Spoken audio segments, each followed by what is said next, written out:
Selamat pagi kepada pendengar setia Radio Berita Klasik dan tentu pendengar setia acara Through the Bible.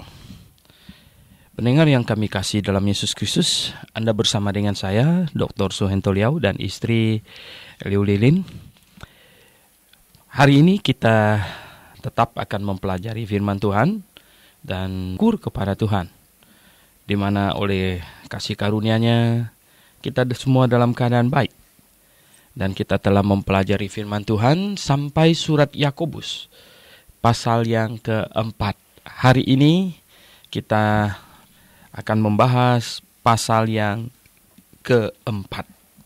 Nah, sebelum membaca serta membahasnya, mari kita berdoa terlebih dahulu.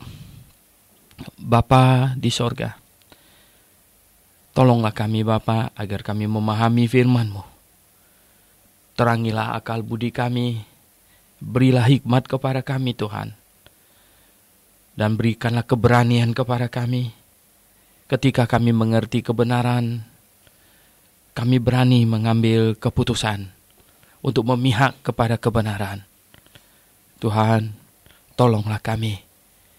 Berikanlah kami hati yang rela berkorban juga untuk-Mu dan untuk kebenaran.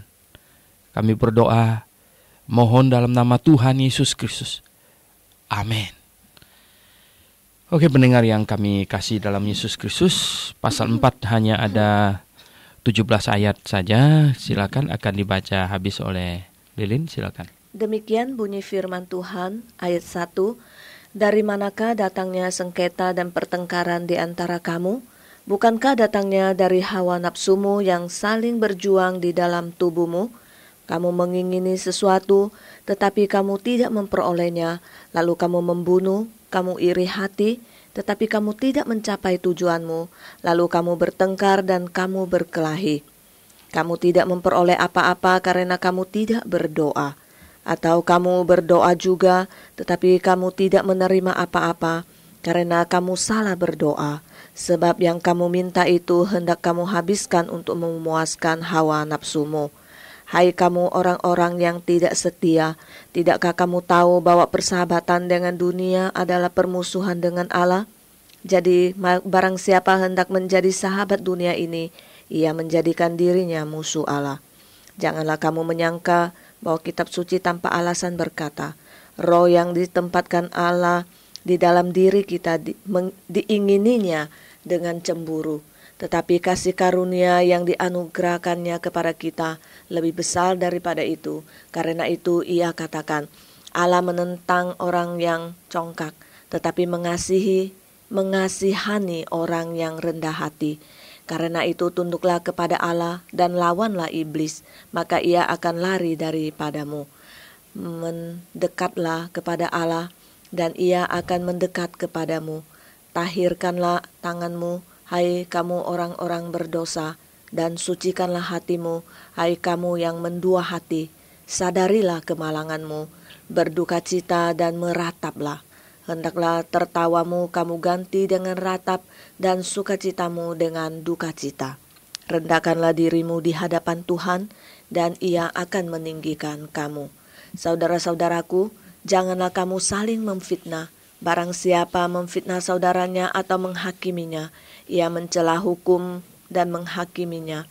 Dan jika engkau menghakimi hukum, maka engkau bukanlah penurut hukum, tetapi hakimnya.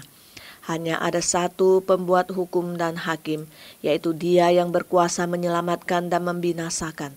Tetapi siapakah engkau sehingga engkau mau menghakimi sesamamu manusia? Jadi sekarang, hai kamu yang berkata, hari ini atau hari besok berangkat ke kota Anu, dan di sana kami akan tinggal setahun dan berdagang serta mendapat untung. Sedang kamu tidak tahu apa yang akan terjadi besok. Apakah arti hidupmu? Hidupmu itu sama seperti uap yang sebentar saja kelihatan lalu lenyap. Sebenarnya kamu harus berkata, jika Tuhan menghendakinya, kami akan hidup dan berbuat ini dan itu. Tetapi sekarang kamu memegahkan diri dalam congkakmu, dan semua kemegahan yang demikian adalah salah. Jadi, Jika seorang tahu bagaimana ia harus berbuat baik, tetapi ia tidak melakukannya, ia berdosa. Oke, pendengar yang kami kasih dalam Yesus Kristus, Yakobus memberi nasihat yang pas-pas, ya, yang tegas-tegas, yang praktis, yang kita perlukan di dalam kehidupan kita sehari-hari.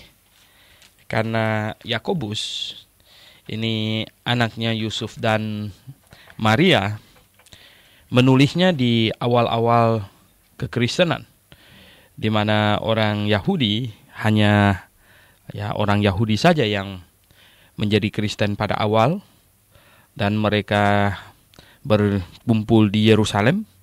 Kemudian mereka dianiaya dan tersebar.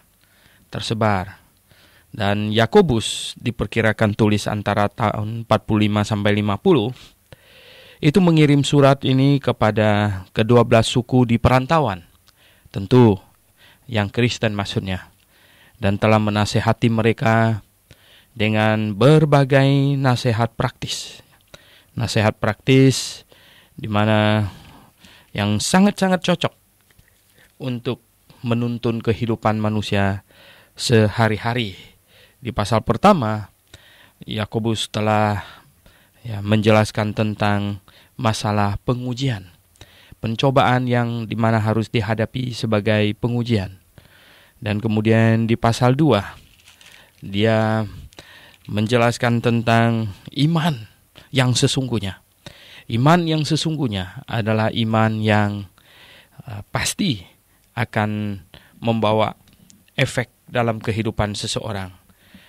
Karena kalau saya percaya, kalau besi ditaruh di api akan jadi panas, maka efeknya saya tidak berani pegang besi itu. Tapi kalau saya tetap pegang saja, ya pasti itu berarti saya tidak percaya gitu. Jadi iman itu mestinya ada reaksinya di dalam kehidupan. Kalau tidak ada, sebenarnya dia belum percaya gitu. Jadi tidak ada 2-3 macam iman, yang ada satu saja, ya, yaitu iman artinya percaya. Kalau tidak percaya, itu orang itu belum beriman sebenarnya. Nah, di pasal 3 Yakobus berbicara tentang mengekang diri yang paling inti, yaitu mengekang lidah. Karena manusia kalau bisa menahan lidahnya, dia bisa menahan segala yang lain. Ya, lidah adalah hal yang sangat-sangat baik, namun juga berbahaya. Nah, kemudian hari ini di pasal yang keempat, pendengar yang kami kasih dalam Yesus Kristus, di pasal keempat dari Yakobus ini, ayat 1 berkata, "Dari manakah datangnya sengketa dan pertengkaran di antara kamu? Bukankah datangnya dari hawa nafsumu yang saling berjuang di dalam tubuhmu?" Ego,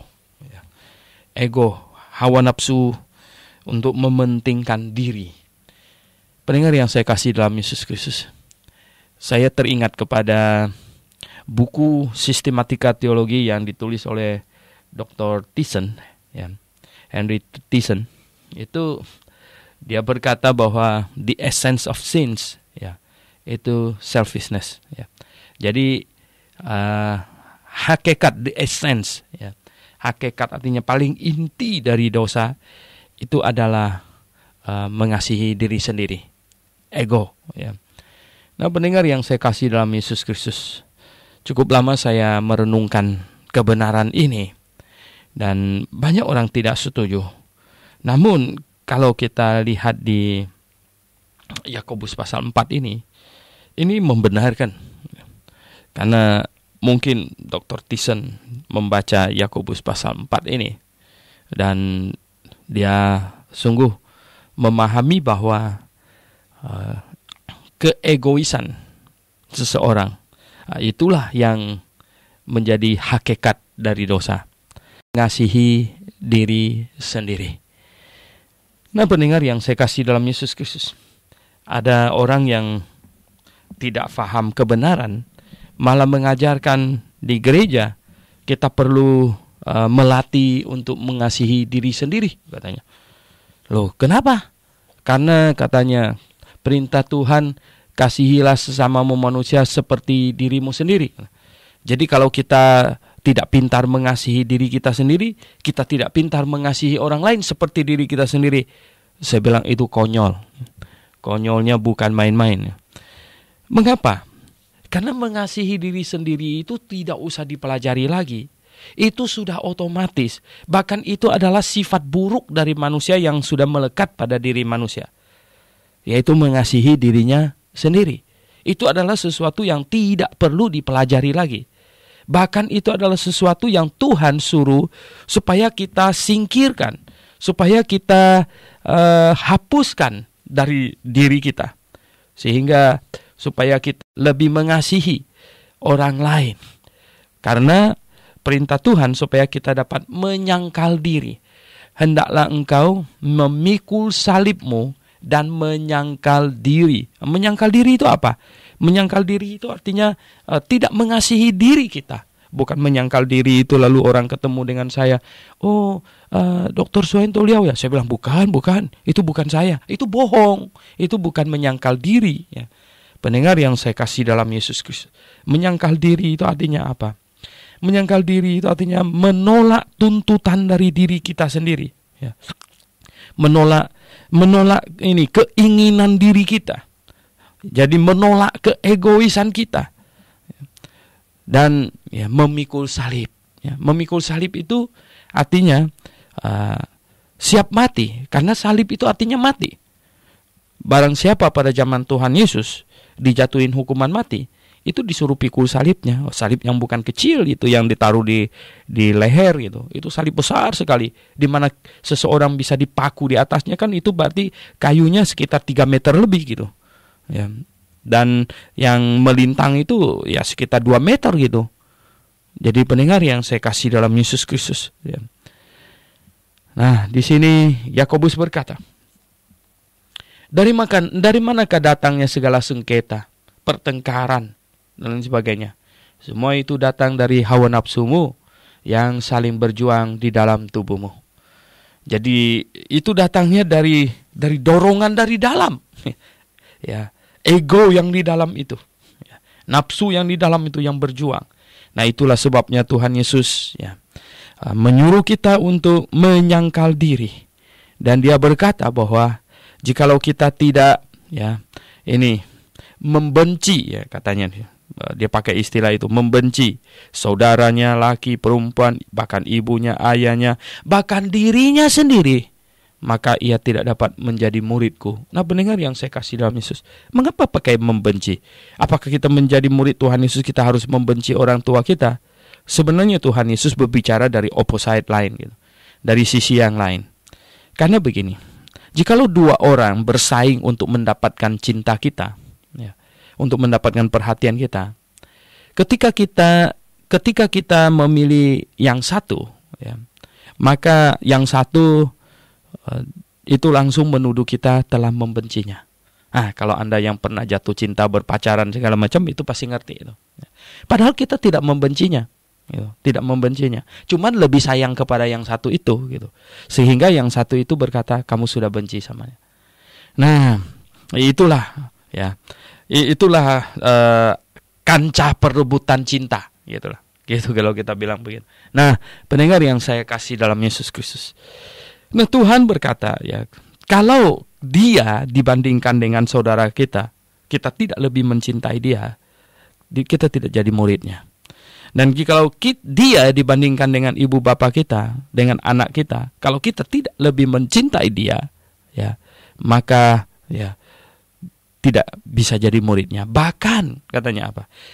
Kalau ya dia dibandingkan dengan diri kita ini, ego kita ini, kalau kita tidak memilih dia, kita juga tidak dapat menjadi muridnya. Nah, jadi betapa diri kita pun harus disingkirkan. Nah, pendengar yang saya kasih dalam Tuhan Yesus, itu ego. Nah, apakah yang menciptakan pertengkaran, menciptakan sengketa? Itu adalah sesuatu di dalam diri kita yang menuntut itu. Nah, ayat 2, kamu mengingini sesuatu katanya. Ya, dari dalam diri kita menginginkan sesuatu. Tapi kamu tidak memperolehnya. Menginginkan sesuatu dan tidak memperolehnya. Lalu kamu membunuh. Mungkin mencuri dulu. Mencuri ya tingkatannya. Ya. Menginginin sesuatu, tidak memperolehnya. Ya. Artinya kamu kerja, tidak memperolehnya. Akhirnya kamu mencuri. Merampas. Membunuh. Kalau ya. Nah, pendengar yang saya kasih dalam Yesus Kristus. Nah, akhirnya katanya, sama dengan ini. Kamu iri hati. Iri hati keluar dari mana? Iri hati itu karena egonya terpukul gitu. Egonya tersinggung, ya. Maka iri hati. Ya. Oh, pendengar yang saya kasih dalam Yesus Kristus. Ya. Hamba Tuhan juga banyak yang ini bisa jatuh ke dalam dosa iri hati. Dan cuman kadang-kadang hamba Tuhan lebih pintar untuk menyembunyikannya. Lebih pintar menyembunyikan. Padahal itu jelas iri hati itu ya. Melihat ya gereja lain lebih maju dari gereja kita, bisa iri hati itu ya. Melihat hamba Tuhan lain lebih terkenal ya, sehingga bisa jadi iri hati. Padahal ya nggak usah itu terkenal itu. Yang penting kebenaran disampaikan. Nah, pendengar yang saya kasih dalam Yesus Kristus ya. Kita lihat ya. Kamu menginginkan sesuatu, nih, tapi kamu tidak memperolehnya, kamu membunuh ya. Kamu jadi iri hati, tetapi kamu tidak ya mencapai tujuanmu. Ya, kamu tidak mencapai tujuanmu. Wah, sudah iri hati masih tidak mencapai tujuannya. Lalu kamu bertengkar ya. Dan kamu berkelahi. Pendengar yang saya kasih dalam Yesus Kristus ya. Oh, seandainya manusia tidak mementingkan dirinya sendiri, maka tidak ada yang namanya iri hati. Maka tidak ada yang namanya pertengkaran. Maka tidak ada namanya yang perkelahian. Apalagi pembunuhan dan lain sebagainya. Nah, pendengar yang saya kasih dalam Yesus Kristus, marilah kita menjadi manusia yang bisa mengoreksi diri kita. Jadi manusia yang bisa introspeksi ya. Kamu tidak memperoleh apa-apa karena kamu tidak berdoa. Nah, pendengar yang saya kasih dalam Yesus Kristus, mengapa kita tidak mendapat apa-apa? Kata Yakobus ini, karena kamu tidak berdoa. Kamu tidak meminta, bagaimana kamu bisa dapat apa-apa? Nah, mungkin juga, atau katanya, kamu berdoa juga. Wah, ada berdoa. Ya. Kamu berdoa, ya, berdoa juga. Tetapi kamu tidak menerima apa-apa. Wah, sudah berdoa, nggak menerima apa-apa lagi. Apa sebabnya ini? Mengapa bisa begitu? Karena kamu salah berdoa. Kamu salah berdoa. Ya, berdoa sih berdoa, tapi salah berdoa. Sebab yang kamu minta itu hendak kamu habiskan untuk memuaskan hawa nafsumu. Pendengar yang saya kasih dalam Yesus Kristus, ya. Berdoa salah berdoa, ya. Nah, mintanya untuk keegoisannya. Pendengar yang saya kasih dalam Yesus Kristus, ya. Sudah punya mobil kijang, gitu. Mau minta supaya bisa beli Alphard, ya. Ya, sudah punya apa gitu, mau minta ya yang lain. Nah, itu sebenarnya permintaan kita itu permintaan yang ya kita coba renungkan ya. Apakah itu bukan karena keegoisan? Ya. Apakah bukan? Ya. Nah, pendengar yang saya kasih dalam Yesus Kristus, berdoa yang menyenangkan hati Tuhan. Berdoa yang menyenangkan hati Tuhan. Saya mau kasih tips kepada pendengar ya. Jikalau Anda mau doa Anda menyenangkan hati Tuhan, kalau doa yang menyenangkan hati Tuhan kan doa itu pasti dijawab oleh Tuhan. Berdoalah meminta kepada Tuhan dan yang hasilnya untuk Tuhan. Ya, hasilnya untuk Tuhan, bukan untuk diri kita. Jadi yang hasilnya adalah merupakan ekspresi mengasihi Tuhan. Ya, kalau Anda mau berdoa untuk tubuh yang sehat, berdoanya demikian. Tuhan, berikanlah saya tubuh yang sehat, supaya saya bisa melayani-Mu. Gitu. Jadi, bukan berikan saya tubuh yang sehat, supaya saya bisa bergadang, minum-minum, ya, pergi diskotik, segala macam. Yang macam begini, ya, pasti Tuhan tidak akan kasih tubuh yang sehat. Ya toh. Tetapi kalau kita berdoa, Tuhan, berikanlah saya tubuh yang sehat, supaya saya bisa melayani-Mu dengan baik, supaya saya bisa pergi berjemaat hari Minggu. Tuhan, berikan saya tubuh yang sehat. Nah, jadi kita perlu tubuh yang sehat untuk apa? Untuk kebanggaan diri kita atau untuk Tuhan? Nah, disinilah ya, doa yang menyenangkan hati Tuhan adalah doa yang ujungnya untuk Tuhan. Minta dari Tuhan, ujungnya untuk Tuhan. Pendengar yang saya kasih dalam Tuhan, Anda mau berdoa untuk apa? Berdoa minta rumah. Tuhan, tolonglah, saya perlu rumah untuk tinggal. Dan Tuhan, rumah saya nanti akan saya pakai untuk tempat PA, ya, untuk belajar Alkitab. Ya. Saya akan pakai rumah saya untuk mengundang tetangga-tetangga belajar Alkitab di rumah saya. Tuhan, saya memerlukan rumah yang lebih besar supaya bisa menampung orang. Oh, Tuhan akan kasih rumah yang lebih besar karena kebutuhannya untuk Tuhan, gitu. Ya, bukan untuk keegoisan kita. Pendengar yang saya kasih dalam Yesus Kristus, waktu saya anak remaja, saya ingat kalau dikenang-kenang jadi malu juga, gitu, lucu. Kalau mau tanding bola, ya, tanding bola antar gereja, ya, tahu nggak doanya gimana? Tuhan, biar kami yang menang, Tuhan, itu pihak yang sana yang kalah. Tuhan gak jawab doa macam begitu. Masa Tuhan disuruh ini jadi penonton yang berat sebelah gitu ya, memihak kita gitu? Oh tidak. Ya. Nah, tidak jarang orang Kristen berdoa demikian. Tidak jarang. Ya, orang Kristen ada juga berdoa. Ya. Tuhan katanya, ya, biar gereja yang lain, ya, ini semuanya hancur, gereja saya saja yang hidup gitu. Oh tidak. Bahkan di dalam Injil Matius pasal yang ke-13, ya. Injil Matius pasal 13 itu apa? Yang sudah lalang itu, lalang bukan gandum, mau dicabut saja Tuhan bilang, jangan dicabut. Nah, pendengar yang saya kasih dalam Yesus, kita mesti berdoa begini, Tuhan, ya, biarlah gereja yang salah, biarlah gereja yang sesat, yang pengajarannya salah, ya, itu semakin berkurang supaya jangan menyesatkan orang.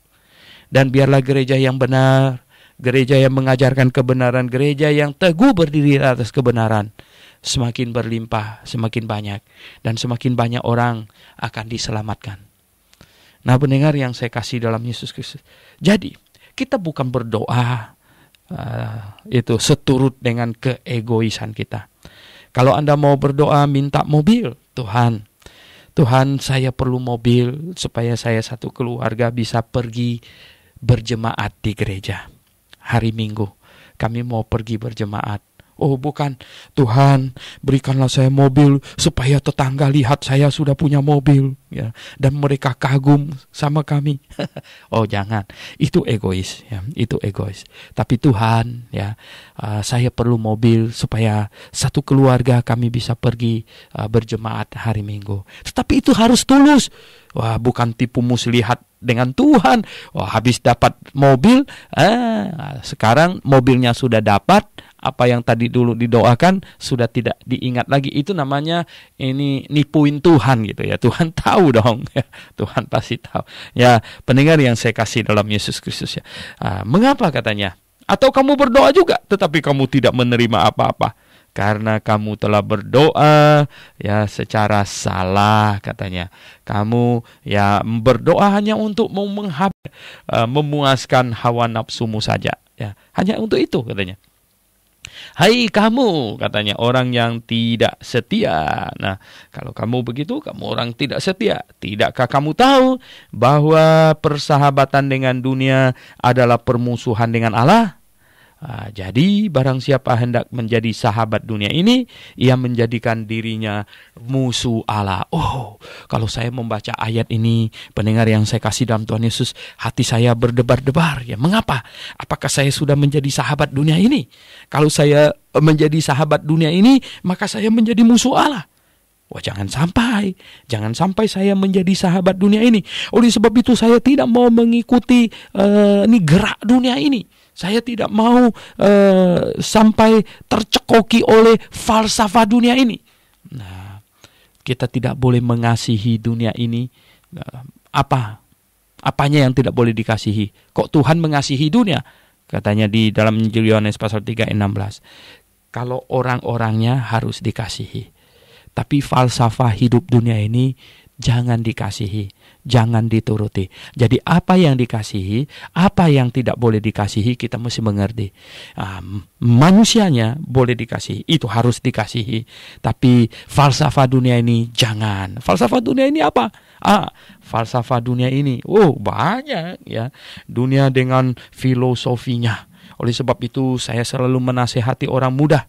Hai orang muda Kristen, saya selalu berkata begini ya. Hai orang muda Kristen, ya. Jangan kamu mencontoh dunia ini. Kalau dunia sekarang ini pilih Indonesian Idol katanya. Kita enggak idolan sama dia, Mengapa?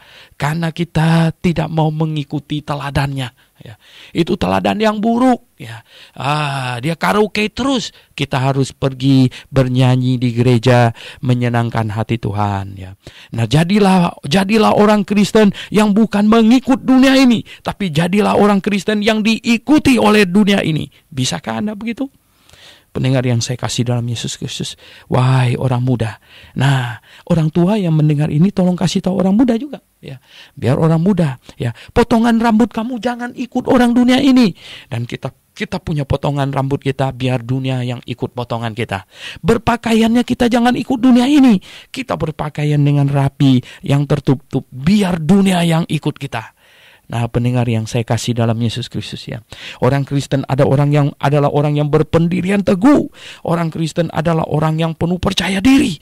Orang Kristen adalah orang yang tahu kemana arah hidupnya. Dan orang yang sungguh-sungguh sadar diri. Dan jangan ikut-ikutan orang dunia ini. Tetapi kita menjadi orang yang justru diikuti oleh dunia ini. Diikuti oleh dunia ini. Persahabatan dengan dunia ini adalah menjadikan kita musuh Allah. Oh, pendengar yang saya kasih dalam Yesus Kristus, saya ingin menekankan di sini. Persahabatan dengan dunia ini menjadikan kita musuh Allah. Tahukah Anda? Ini radio berita klasik ini saya salut sekali. Kita tidak membunyikan lagu-lagu Kristen kontemporer. Lagu Kristen kontemporer itu adalah iramanya itu irama duniawi, ya, irama duniawi. Nah, pendengar yang saya kasih dalam Tuhan Yesus, sungguhkah ada irama rohani dan irama duniawi? Oh ya, ada ya. Kalau irama pop itu irama yang sifatnya genit jenaka, gitu ya. Kalau irama rock, ya, itu adalah irama yang bersifat memberontak, ya, itu backbeatnya itu, ya, itu ketukan keduanya itu bersifat, ya, memberontak. Oleh sebab itu, pendengar yang saya kasih dalam Tuhan Yesus, sudah banyak penyelidikan, ya, sudah banyak banyak pencobaan yang dimana, ya, bunyi musik, ya, rock didengarkan kepada tanaman yang sama di satu ruangan, kemudian di ruangan yang lain tanaman yang sama juga diperdengarkan musik klasik, ya. Hasilnya apa? Itu tanaman yang mendengarkan musik klasik tumbuh indah, sedangkan tanaman yang mendengarkan musik rock cabangnya berantakan semuanya.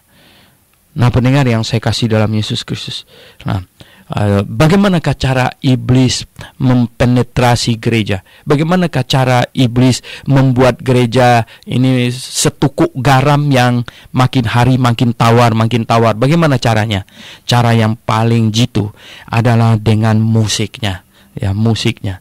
Nah, pendengar yang saya kasih dalam Yesus Kristus, sehingga gereja, ya, akhirnya gereja makin hari, ya, musiknya berubah dari musik rohani menjadi musik duniawi. pendengar yang saya kasih dalam Yesus Kristus, ya. Dan ada gereja yang begitu, ya.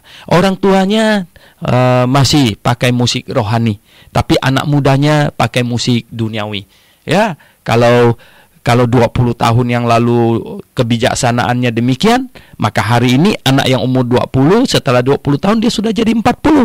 Nah, dengan demikianlah gereja dalam satu generasi diubah oleh iblis, ya. Diubah oleh iblis dari lagu-lagu yang bersifat rohani, berpindah ke menyanyikan lagu-lagu yang bersifat duniawi. Nah, pendengar yang saya kasih dalam Yesus Kristus, oke, kita harus siuman, ya, kita harus sadar diri, cepat sadar gitu. Jangan sampai udah hanyut sampai ke laut masih nggak sadar gitu ya. Oke, pendengar yang saya kasih dalam Yesus Kristus, ya, kalau kita bersahabat dengan dunia ini, maka kita menjadikan diri kita musuh Allah. Oh, Anda punya keputusan sendiri, ya. Anda membawa diri Anda menjadi apa? Menjadi sahabat Allah atau menjadi musuh Allah? Kalau mau menjadi sahabat Allah, ya jangan bersahabat dengan dunia ini, tapi bersahabatlah dengan Allah. Cara bersahabat dengan Allah itu bagaimana? Yaitu dengan mematuhi firman-Nya, berdiri teguh di atas kebenaran firman Tuhan, ya. Dan sungguh-sungguh memahami firman Tuhan dan berdiri teguh di atas firman Tuhan. Ada harga yang harus dibayar? Oh ya, ada harga yang harus dibayar. Bukan cuman iya saya tahu itu benar, ya saya tahu itu kebenaran. Oh bukan, tapi harus ada tindakan. Harus ada tindakan, ada harga yang dibayar. Belilah kebenaran dan jangan pernah menjualnya lagi, kata Amsal 23:23, ya. Nah, pendengar yang saya kasih Yesus Kristus, ya. Kemudian di ayat yang kelima, janganlah kamu menyangka bahwa kitab suci tanpa alasan berkata, roh yang ditempatkan Allah di dalam diri kita diingininya dengan, ya, cemburu, ya. Diinginannya. Jadi Allah menempatkan rohnya di dalam diri kita, itu adalah roh cemburu, ya. Roh cemburu, ya. Mengapa? Ya, karena Allah, ya, mau supaya manusia yang diciptakannya, ya, mengasihinya, bukan mengasihi dunia ini. Jadi mengasihinya. Dan Allah itu cemburuan. Lah, kita bilang begini, loh, nah kok Allah boleh cemburu? Nah, bukankah cemburu itu nggak baik gitu? Oh, pendengar yang saya kasih dalam Tuhan, coba dengarkan. Kecemburuan Allah itu kebaikannya untuk kita. Oh, kok bisa untuk kita? Nah, coba dengar baik-baik dulu begini, ya. Begini, pendengar yang saya kasih dalam Yesus Kristus, ya. Keegoisan manusia itu adalah menghancurkan manusia. Tetapi jikalau manusia mengasihi Allah, maka itu mendatangkan kebaikan bagi manusia. Nah, kok bisa begitu? Nah, keegoisan manusia itu akan menghasilkan kekacauan, itu akan menghasilkan pertengkaran, itu akan menghasilkan percecokan, itu akan menghasilkan iri hati, itu akan menghasilkan perkelahian, pembunuhan dan sebagainya. Itu keegoisan manusia. Itu kasih manusia kepada dirinya sendiri. Sebaliknya, ketika manusia mengasihi Allah dan tidak mengasihi dirinya, ya, semakin ini menyangkal dirinya, tidak mengasihi dirinya dan mengasihi Allah, maka, ya, manusia itu sendiri akan makin bahagia, manusia itu sendiri akan memasuki keadaan yang makin indah, ya, makin harmonis dengan alam, makin segala makin teratur dan lain sebagainya. Nah, pendengar yang saya kasih dalam Yesus Kristus, jadi begini, ketika manusia semakin mengasihi dirinya sendiri, maka hasilnya dunia ini akan makin kacau dan dirinya sendiri makin tidak bahagia. Ketika manusia makin mengasihi Allah, hasilnya dunia ini akan makin rapi dan dirinya akan makin bahagia. Jadi sekarang begini, nah, jadi ketika Allah ingin manusia mengasihi dirinya, itu bukan demi dirinya tapi demi manusia itu sendiri, supaya manusia itu, ya, manusia yang mengasihi Allah itu makin hari dia makin bahagia, makin hari keadaannya akan makin baik dan lain sebagainya. Nah, pendengar yang saya kasih dalam Yesus, jadi kecemburuan Allah itu adalah demi kebaikan manusia, tetapi kecemburuan kita itu adalah untuk kehancuran diri kita sesungguhnya. Nah, pendengar yang saya kasih dalam Yesus Kristus, kita lihat di ayat 6 lagi, tetapi katanya kasih karunia yang dianugerahkannya kepada kita lebih besar daripada itu, ya. Oh, kasih karunia-Nya, maka itulah, ya. Jadi semakin kita mengasihi Allah, maka Allah semakin mengasihi kita. Maka manusia akan makin bahagia.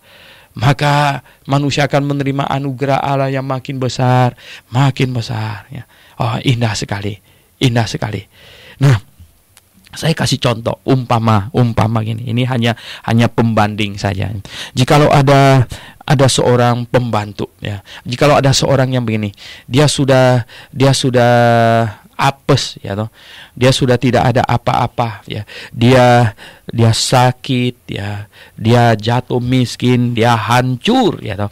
Kemudian ada satu orang kaya, ya enggak? Satu orang kaya mengasihinya, ya. Jatuh cinta kepadanya, gitu. Jatuh cinta kepadanya. Nah, kalau orang ini yang sudah hancur papa ini, ya, kalau dia semakin mencintai orang kaya itu, maka dia pasti akan makin bahagia. Ya, tetapi jikalau dia semakin mencintai dirinya sendiri, ya, dia mencintai dirinya sendiri dan dia tidak mencintai orang kaya itu, ya, yang jatuh cinta kepadanya itu, maka dia akan makin hancur, dia akan makin hancur, dan mungkin sampai kepada tahap yang lebih buruk dari keadaannya yang pertama. Tetapi ketika dia makin mencintai, ya, orang kaya yang mengasihinya itu, maka keadaannya akan makin baik dan seterusnya. Nah, begitulah kita dengan Allah. Jadi, ya, pendengar yang saya kasih dalam Yesus Kristus, di sini dan karena itu ia katakan, Allah menentang orang congkak, ya, Allah menentang orang congkak yang mengasihi dirinya sendiri. Karena apa? Karena orang ini bodoh, ya. Orang ini bodoh, mengasihi dirinya sendiri, bodoh karena dia tidak tahu apa yang baik bagi dirinya. Tetapi ia mengasihani orang yang rendah hati. Orang yang rendah hati, ya. Orang yang menyadari keadaannya, bahwa saya ini tidak ada apa-apa, bahwa saya ini sesungguhnya adalah seorang berdosa, seorang yang papa dan tak berguna. Menyadari keadaan kita, maka kita merendahkan hati di hadapan Allah. Saya diangkat hari ini sampai posisi demikian. Oh Tuhan, itu adalah kasih karuniamu yang amat besar. Oleh sebab itu Tuhan, ya, kepadamulah aku bersujud dan menghaturkan terima kasih sebesar-besarnya. Syukur tak habis-habisnya keluar dari dalam hatiku. Nah, pendengar yang saya kasih dalam Tuhan Yesus, bisakah kita demikian? Ayat 7 dikatakan, karena itu tunduklah kepada Allah. Nah, demi kebaikan kita dan, ya, demi menyenangkan hati Allah, mari tunduklah kepada Allah. Tunduklah kepada Allah. Nah, kalau kita tunduk kepada Allah, kita tidak bisa tunduk kepada Allah bersahabat dengan iblis. No, ya. Tunduklah kepada Allah, lawanlah iblis, ya. Kalau kita tunduk kepada Allah, kita lawan iblis. Kalau kita memihak kebenaran, kita pasti melawan ketidakbenaran. Oh, pendengar yang saya kasih dalam Yesus, bagaimana Anda bisa mengikuti kebenaran tapi sambil juga bersahabat dengan ketidakbenaran? Bagaimana bisa? Bagaimana Anda bisa berkata bahwa misalnya, pengajaran Dr. Suhentolio benar, sangat benar, ya, tapi ya nggak apa-apalah, saya di gereja yang salah, nih nggak apa-apalah, katanya. Mana bisa begitu punya? Nggak mungkin, ya, nggak mungkin. Hati nuranimu akan menghakimimu, hati nuranimu, dan Anda harus ambil tindakan, Anda harus membayar harga, Anda harus membeli kebenaran, dan jangan pernah menjualnya lagi. Pendengar yang saya kasih dalam Yesus Kristus, katanya. Nah, di sini di ayat yang itu, ya, ini tunduklah kepada Allah, lawanlah iblis, maka ia akan lari daripadamu. Ya, kalau kamu nggak lawan dia, kamu masih kedip-kedipin mata sama dia, ya iblis nggak lari daripadamu, dia muter-muter di sekitar kamu. Ya, oh pendengar yang saya kasih dalam Yesus Kristus, jangan biarkan iblis puter-puter di sekitar kamu, tapi tunduklah kepada Allah dan lawanlah iblis. Ya, lawanlah iblis. Nah, mendekatlah kepada Allah. Dan ia akan mendekat kepadamu, ya. Mari kita hampiri Allah. Mari, ya, kita mendekat kepada Tuhan. Mari kita mempelajari firman-Nya. Mari kita menyerap firman-Nya ke dalam hati kita, supaya hati kita dipenuhi oleh firman Tuhan. Dengan demikian hidup kita dipimpin oleh Tuhan. Langkah-langkah kita disinari oleh firman Tuhan, ya. Tahirkanlah tanganmu, katanya. Ini kalau tangan tangan kita tangan berdosa, tahirkanlah tanganmu, katanya ya. Hai kamu orang-orang berdosa, ya. Ya, ini hanya berbicara secara simbolik, ya. Tangannya kotor itu artinya tangannya berdosa gitu ya, no. Nah, hai orang-orang berdosa, dan ya, sucikanlah hatimu. Nah, kalau kita berdosa, hati nurani kita dikotori. Sebenarnya hati kita sudah dikuduskan, Roh Kudus ditaruh di dalam hati kita. Tetapi kalau kita jatuh terus ke dalam dosa, maka hati kita ya ini ya dikotorin lagi, dikotorin ya. Artinya hati nurani kita ini menusuk-nusuk kita ya. Dan kita mau supaya, itulah sebabnya di dalam 2 Korintus pasal 7 ayat 1 ya, ini sempurnakanlah kekudusanmu. Jadi kita punya posisi yang kudus, hati yang kudus, dan biarlah kita membentuk karakter yang kudus supaya sempurnalah ya kekudusan kita, katanya. Nah, sucikanlah hatimu, hai kamu yang mendua hati. Ya, jangan mendua hati kita ya. Satu saja ya, jangan mendua hati. Oleh sebab itu ketika kita mendengar kebenaran, kita memihak kepada kebenaran ya, memihak kepada kebenaran. Sadarilah ya kemalanganmu ya. Kita harus orang yang bisa ini ya, orang yang bisa menyucikan hatinya, orang yang bisa mendekat kepada Tuhan, itu orang yang sadar akan kemalangannya, berduka cita ya, itu sedih atas ketidakbenarannya dan meratap atas dosanya, maka kita akan datang kepada Tuhan ya, datang kepada Tuhan. Hendaklah tertawamu kamu ganti dengan ratap ya. Oh, kalau Anda berdosa, Anda tinggal di dalam dosa ya, maka ya jangan banyak tertawa. Anda di dalam dosa nanti akan dihukum ya. Nah, sadarlah, ratapilah dosamu, ratapilah katanya. Dan gantilah sukacitamu juga ya dengan duka cita. Rendahkanlah dirimu di hadapan Tuhan dan Ia akan meninggikan kamu. Pendengar yang saya kasih dalam Yesus Kristus, tahu tidak, sebelum seseorang itu sampai kepada fase bertobat sungguh-sungguh, dia tentu dihadapkan kepada dosanya. Ya, dihadapkan kepada dosanya. Nah, kalau dia tidak menyesali dosa, kalau dia tidak meratapi dosanya, kalau dia tidak merasa dirinya adalah orang yang penuh dosa, dirinya adalah orang yang seperti penuh borok begitu, dia tidak mungkin menyesali dosanya. Ya, kalau Anda tidak pernah menyesali dosa Anda tidak pernah bertobat sebenarnya. Orang yang bertobat adalah orang yang menyesali dosa. Dan orang yang sudah bertobat, kalau jatuh ke dalam dosa, kita menyesal atas dosa itu. Ya, seharusnya saya tidak jatuh. Ya, saya tidak merencanakan kejatuhan. Tetapi saya jatuh, Tuhan. Ya, saya sedih atas kejatuhan itu. Nah, kita harus berkata demikian. Oh, pendengar yang saya kasih dalam Yesus Kristus. Kemudian di ayat yang 11 berkata, saudara-saudaraku, janganlah kamu saling memfitnah. Ya, hidup berjemaat lebih, ya, hidup bermasyarakat, ya, sesama saudara di dalam Tuhan. Oh, jangan kamu saling memfitnah. Ya, jangan. Ya. Oh, pendengar yang saya kasih dalam Yesus Kristus, ya. Tiap-tiap orang nanti akan menghadap Tuhan, akan dihakimi, ya. Akan dihakimi oleh Tuhan ya. Dan tiap-tiap kata yang kita ucapkan itu semuanya harus dipertanggungjawabkan. Bagaimana kita bisa mengatakan sesuatu yang bertentangan dengan kebenaran? Bagaimana kita bisa mengatakan sesuatu yang tidak dikatakan orang? Ya, kita ini menggosipkan sesuatu yang tidak diomongkan orang. Kita akan menjadi pemfitnah ya. Jangan demikian ya. Nah, barang siapa memfitnah saudaranya atau menghakiminya ya, ia mencela hukum dan menghakiminya ya. Dan jika engkau menghakimi hukum itu Mahkamah Konstitusi ya. Dan jika engkau menghakimi hukum, maka engkau bukanlah penurut hukum, tetapi hakimnya hukum gitu. Hanya ada satu pembuat hukum dan hakim, yaitu Dia yang berkuasa menyelamatkan dan membinasakan. Tetapi siapakah engkau sehingga engkau mau menghakimi sesamamu manusia?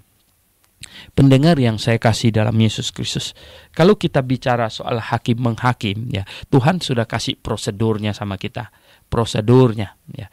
Nah, menghakimi secara jemaat. Coba kita baca di dalam Korintus ya. Di dalam Korintus 1 Korintus pasal 6. Ya, 1 Korintus pasal 6. Ya, 1 Korintus pasal 6 ayat 1 sampai 3 berbunyi begini. Apakah ada seorang di antara kamu yang jika berselisih dengan orang lain berani mencari keadilan pada orang-orang yang tidak benar dan bukan pada orang-orang kudus? Atau tidak tahukah kamu bahwa orang-orang kudus akan menghakimi dunia? Lihat, orang kudus akan menghakimi dunia. Kita ini orang kudus ya. Dan jika penghakiman dunia berada di tangan kamu, tidakkah kamu sanggup mengurus perkara yang tidak berarti? Tidak tahukah kamu bahwa kita akan menghakimi malaikat-malaikat dan seterusnya. Nah, pendengar yang saya kasih dalam Yesus Kristus, begini ya. Kita baca di dalam kitab Kejadian, itu orang yang membunuh orang harus dihukum mati. Nah, kita baca juga di dalam Roma pasal 13, Tuhan menginginkan ada pemerintah. Jadi begini, pendengar yang saya kasih dalam Tuhan Yesus, atas semua ayat itu kita simpulkan bahwa pribadi-pribadi tidak boleh menghakimi. Nah, Tuhan menyerahkan penghakiman atas ya manusia satu dengan manusia yang lain kepada pemerintah negara. Negaralah yang menghakimi. Jadi begini, kalau tetangga Anda menjahati Anda, Anda tidak patut misalnya nyebrang ke sana dan pukul dia. Tidak, ya bukan itu. Maka Anda harus lapor kepada polisi, dan polisi yang mengusut, kemudian ya kalau perlu dibawa ke pengadilan, dihakimi, begitu. Ini normatifnya ya, tapi sangat tergantung seberapa rapi itu negara. Ada negara yang sangat rapi, ada negara yang ngaco ya. Ngaconya bukan main gitu. Tetapi ya itu grade negara di hadapan Tuhan ya. Grade negara ya. Negaranya seberapa rapi, seberapa benar di hadapan Tuhan gitu. Nah, sedangkan orang-orang saudara di dalam Tuhan, nah karena kita orang percaya, kita di dalam Yesus Kristus, kita disuruh berjemaat lokal gitu loh. Kita disuruh berjemaat lokal. Nah, kalau ada satu saudara dengan saudara yang lain ada masalah, di sini di dalam Alkitab dikatakan itu diselesaikan di dalam jemaat. Jadi pertama kalau Anda tahu saudara kamu berbuat dosa, tegurlah dia dengan 4 mata. Artinya hanya Anda dan dia saja. Tegur dia. Kalau dia menyesal, oh iya, saya terima kasih, Anda kasih tahu saya menyesal ya. Saya menyesal, saya tidak akan mengulangi lagi. Oke, beres sampai di situ. Nah, tapi kalau dia marah-marah, wow, siapa bilang nggak benar katanya begini. Anda perlu bawa saksi. Itu petunjuk ini kita dapatkan di Matius pasal 18 ya. Anda bawa saksi beberapa, kemudian tegur dia lagi. Nah, bawa saksi beberapa. Kalau beres ya, sudah sampai di situ. Kalau tidak, maka naik tingkatnya dibahas di seluruh anggota jemaat. Yang pengunjung simpatisan disuruh keluar dulu, hanya anggota jemaat saja. Dibahas, seluruh anggota jemaat menegurnya. Kalau dia tidak mau bertobat juga, diusir dia, artinya bukan anggota jemaat lagi katanya. Ini prosedurnya. Nah, jadi kalau dengan orang yang non Kristen, siapa yang mengadili? Itu pengadilan yang akan mengadili. Nah, pendengar yang saya kasih dalam Yesus, jadi sudah ada prosedur ya. Tuhan sudah kasih prosedurnya sama kita. Nah, dengan demikian kita bisa hidup kudus ya, kita bisa hidup. Kalau negara berfungsi dengan baik menegakkan hukum, maka masyarakatnya bisa hidup kudus. Ya, kita tidak perlu mengotori tangan kita untuk pukul orang. Karena apa? Kalau kita dijahatin orang, kita lapor kepada polisi ya. Kalau kita dirampok, kita tidak usah pergi cari perampoknya, setengah mati kita pula yang cari perampoknya, dan ketemu perampoknya kita sendiri yang tampeleng dia, kita sendiri yang bunuh dia. Enggak, jangan begitu. Kita mengotori tangan kita lapor kepada polisi.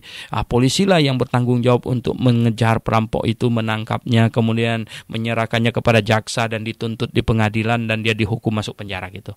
Ya no? Itu urusannya. Jadi pendengar yang saya kasih dalam Tuhan Yesus, itu yang Tuhan inginkan dari kita. Nah, oleh sebab itu di sini dikatakan ya, kita ya jangan menghakimi, jangan memfitnah dan lain sebagainya.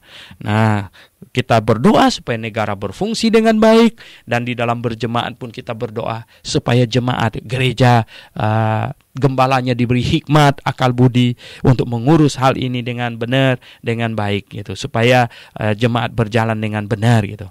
Oke, di ayat yang ke-13, Nah, jadi sekarang, hai kamu yang berkata, hari ini atau besok kami berangkat ke kota anu, dan di sana kami akan tinggal setahun dan berdagang serta mendapat untung, katanya. Sedangkan kamu tidak tahu apa yang akan terjadi besok.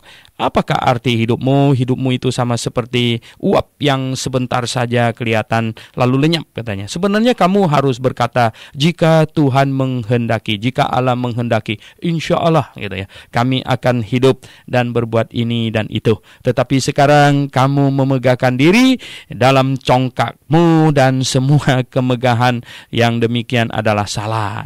Jadi jika seorang tahu bagaimana ia harus berbuat baik, namun ia tidak melakukannya, ia berdosa. Nah, pendengar yang saya kasih dalam Yesus Kristus, ini Yakobus memberitahukan, Yakobus ingin mengajak kita untuk melihat bahwa kita ini sebenarnya uap, ya. Kita ini sebenarnya sangat tak berarti gitu, kita manusia ini. Namun kalau kita dikasihi Tuhan, kita syukur habis-habisan gitu ya, karena kita dikasihi Tuhan. Karena sebenarnya kita ini nggak ada apa-apanya gitu. Kita ini nggak apa-apanya. Nah, oleh sebab itu ya, kita harus mengambil sikap. Kita harus mengambil sikap selalu sujud kepada Tuhan. Kita harus mengambil sikap rendah hati. Kita harus selalu dengan sikap hati ya. Bukan saat-saat tertentu saja, tetapi kita dalam setiap saat hidup kita itu selalu bersikap syukur kepada Tuhan.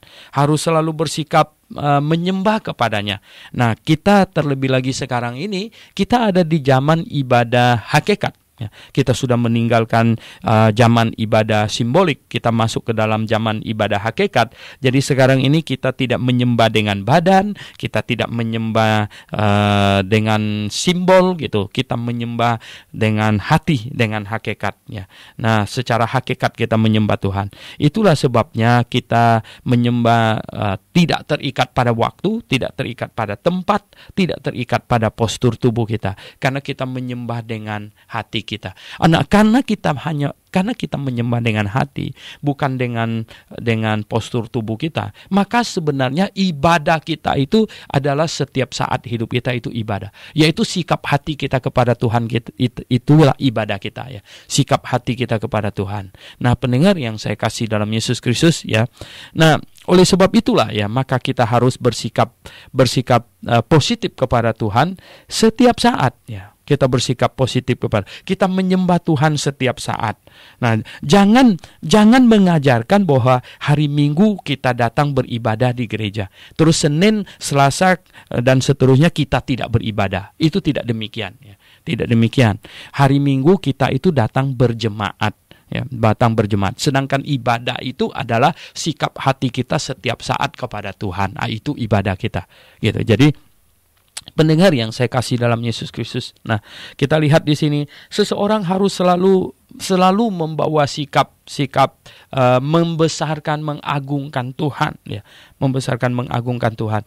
Bahkan ya dalam semua aspek hidup kita, termasuk di dalam kita merencanakan segala sesuatu. Di sini dikatakan ya, jangan kamu sok gitu loh ya. Besok saya mau bikin ini, bikin itu. Tetapi katanya biarlah kita di dalam hati kita ada terus sikap bahwa besok saya mah bisa mati gitu ya. Saya rencananya bagus-bagus bisa mati gitu. Tetapi kita harus dengan dalam hati kita kita harus bersikap ya, bahwa jika Tuhan menghendaki, jika Tuhan memberikan saya umur panjang, saya akan melakukan ini, melakukan itu.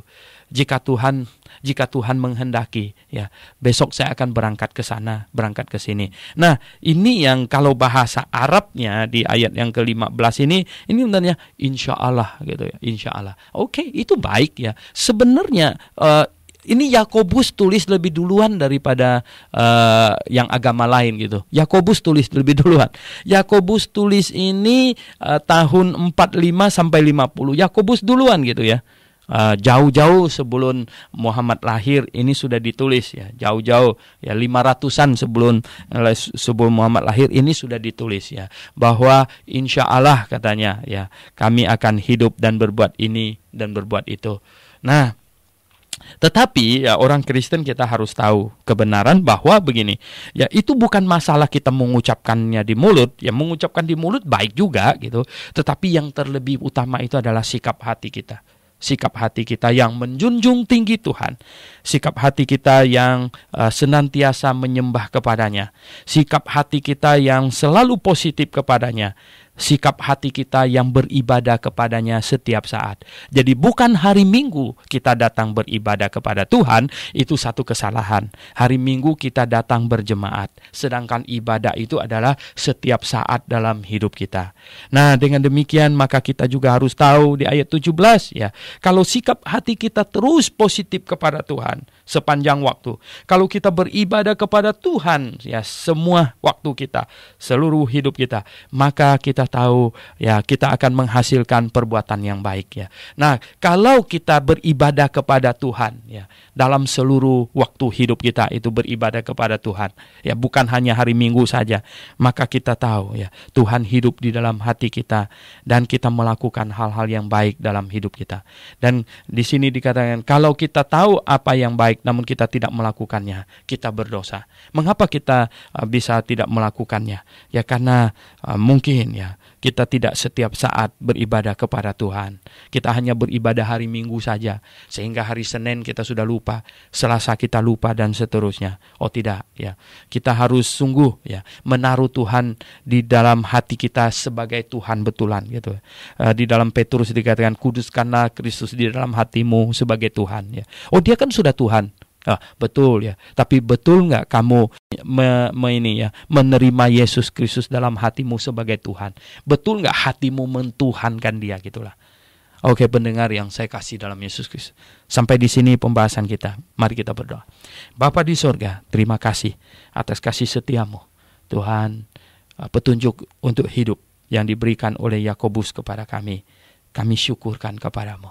Terima kasih Tuhan, pimpinlah hidup kami. Biarlah setiap saat dalam hidup kami, hati kami terarah kepadamu, menyembah kepadamu ya Tuhan dengan hati kami. Kami berdoa dalam nama Tuhan Yesus Kristus. Amin.